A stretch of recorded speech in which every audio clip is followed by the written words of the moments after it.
Friends, welcome to this CBSE class 11 English lesson, a photograph.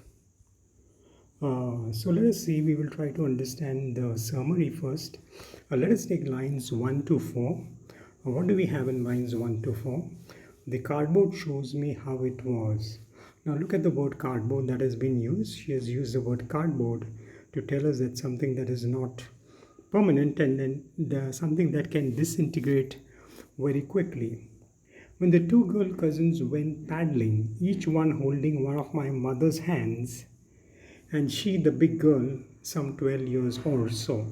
So, what the writer is trying to tell us is that when her mother was small, and she's mentioned 12 years, when her mother was 12 years, she went to the beach with her cousins, and she was the biggest among all the three, and they were holding her hands. Yeah, now you also look at the words use some 12 years. So the writer is not sure of the age. Yeah, so the writer is trying to project uncertainty here. Okay, let's see lines 5 to 9. All three stood still to smile through their hair, and the uncle with the camera. A sweet face, my mother's, that was before I was born. And the sea, which appears to have changed less, washed their terribly transient feet. So all three stood. What do you mean by smiling through their hair? Smiling through their hair means the writer is trying to give us an image of the wind that was blowing so much, the hair was tossed and was coming in front of their face, and through that they try to smile. Yeah? So indication of the imagery of wind on the beach. And the smile at the uncle was doing the snap, so he was with the camera. A sweet face, my mother's, that was before I was born. Now this we need to note that she's saying her mother's face was sweet, but then that was before she was born. So that was before means maybe now it has changed. And the sea, which appears to have changed less. So while she's commenting on the humans that can change, she's saying nature does not change. Nature does not change over a long period of time. Wash their terribly transient feet.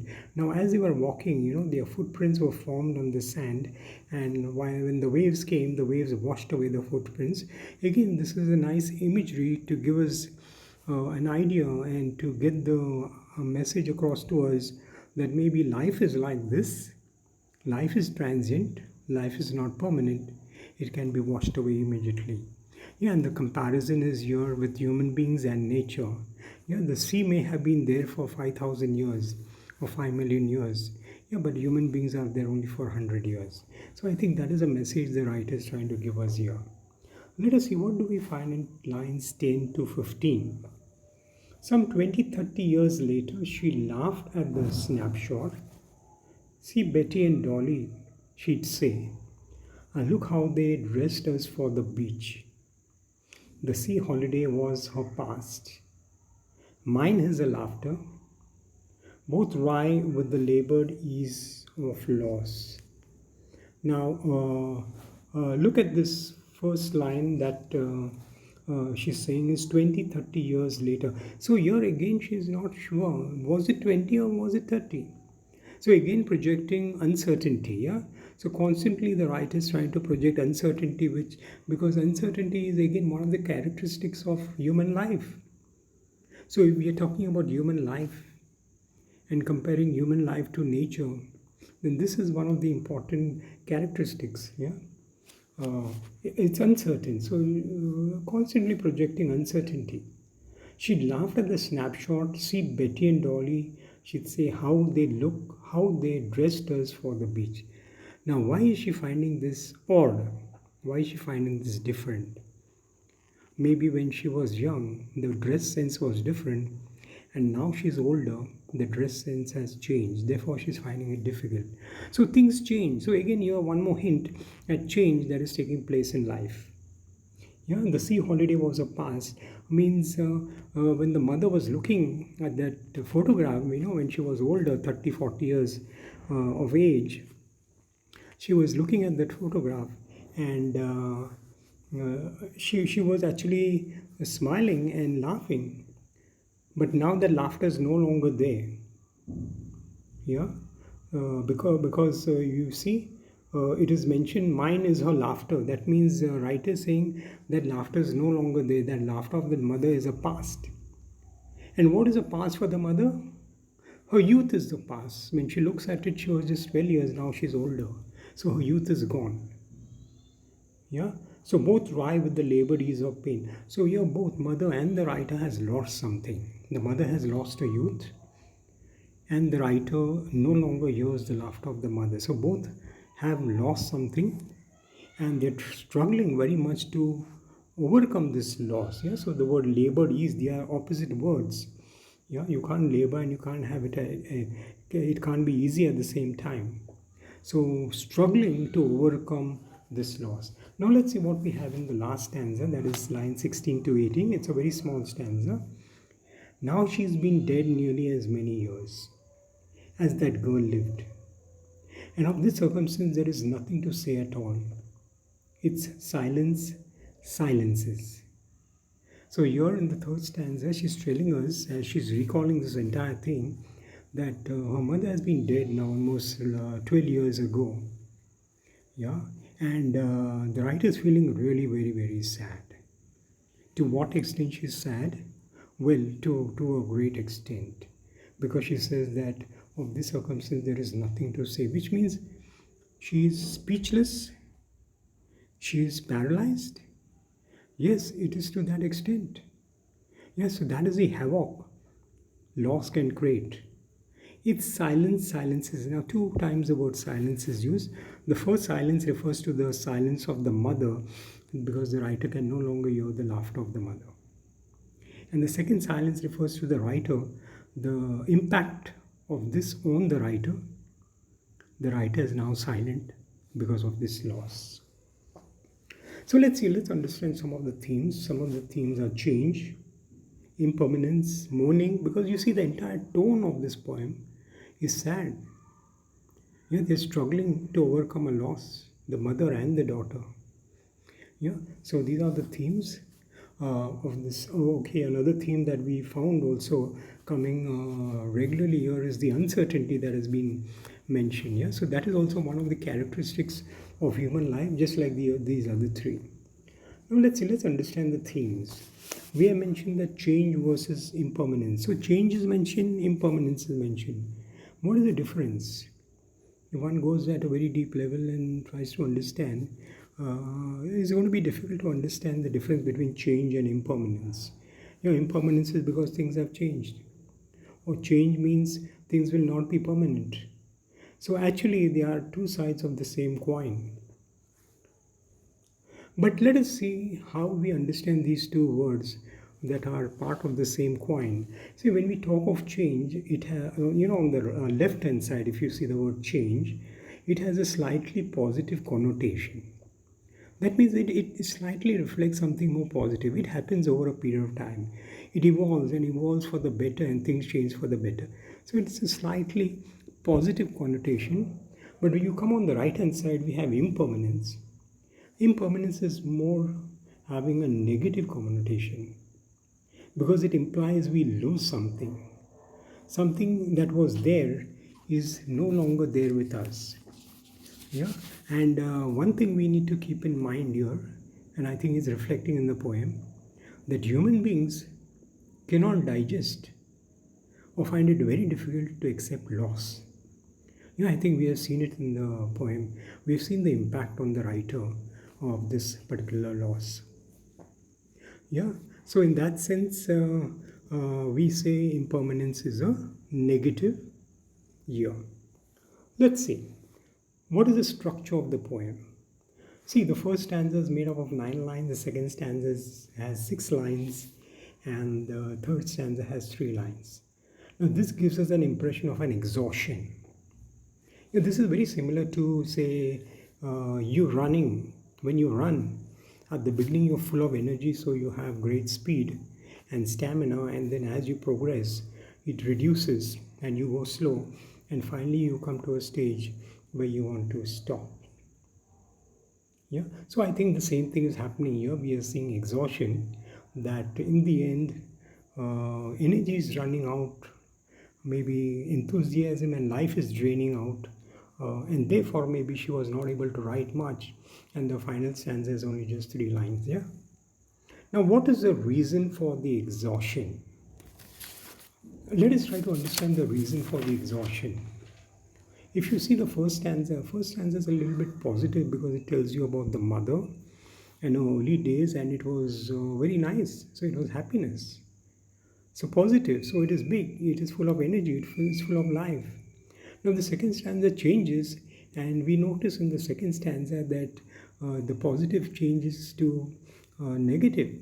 Yeah, the mother has lost her youth. The writer is no longer able to hear the laughter of the mother, so it is negative. The second and third stanza tells you about death. It has such a far-reaching impact on the writer that the writer is like speechless and paralyzed, and therefore she says that she can't speak, and the result is silence.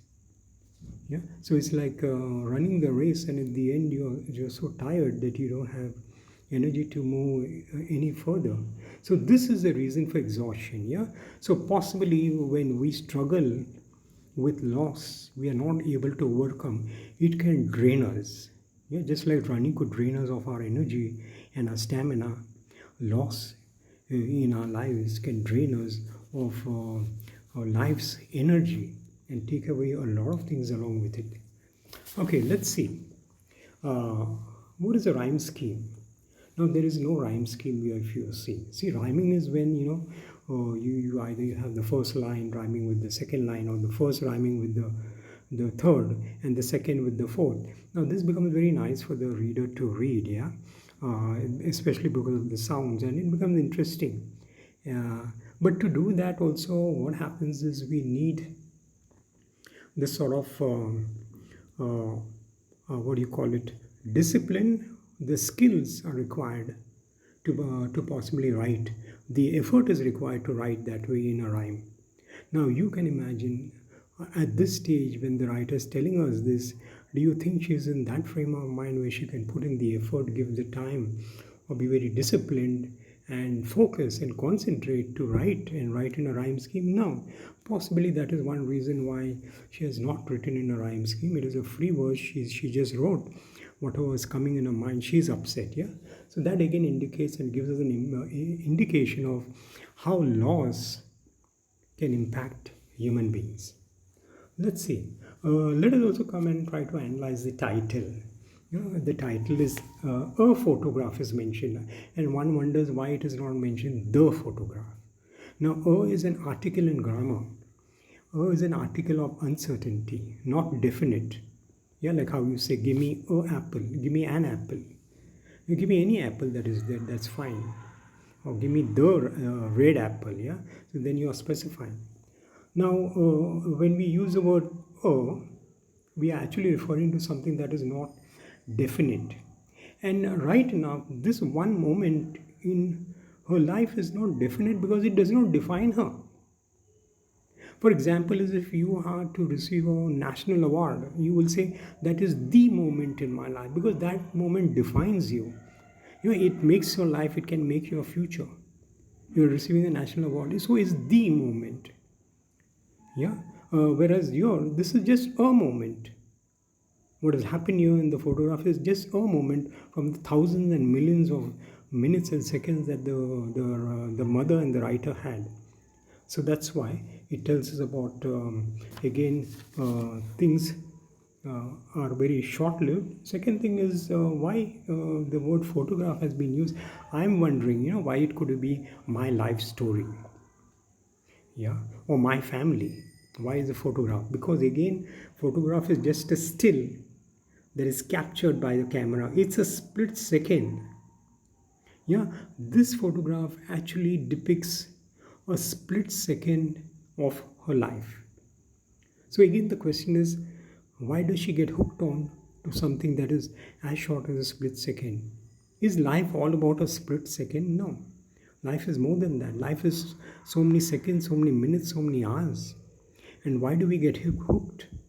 Yeah. So the tendency for us to be hooked onto something that is so small is, I think, again the writer is trying to target that through this title also possibly. Yeah. So this is actually what I feel is my interpretation. If you try to go deep and understand it, let's see. So finally, what's the final analysis?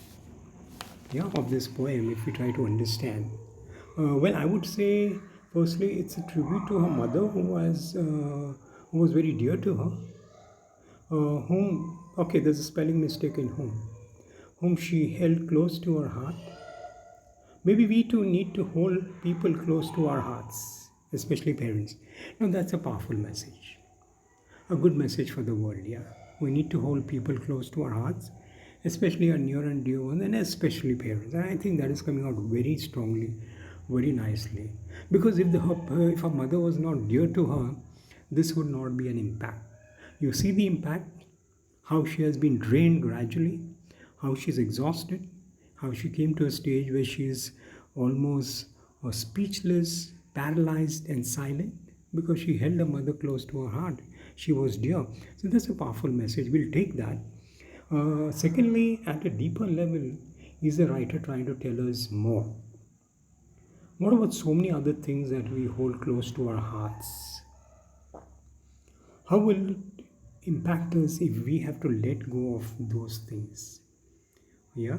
For example, our comfort zone, our free time, our space, our way of doing things, our levels of operation, yeah, the way we think. We are so comfortable, we want this, and we are so happy when it is with us, and we hold it very close to our hearts.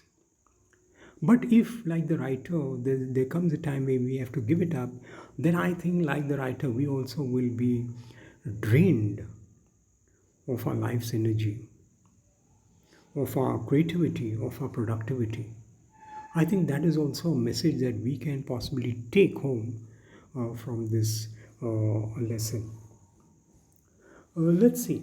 Please be on the lookout for part two where we can discuss question and answers. I would also suggest that please subscribe to this channel. Please press the like button and please share it with your other student friends or anybody else who you think would benefit from a message like this. Please do that. Also keep in mind that this video is absolutely free of cost. So if anybody at any time tries to impersonate me, either through responding to your comments and asking for donations, please report it. Yeah, or for that matter, if there is somebody who is trying to copy this same lesson into their own channel, and if you notice it, we request you to kindly report it. Yeah. So please look out for the second video. Yeah. Thank you very much.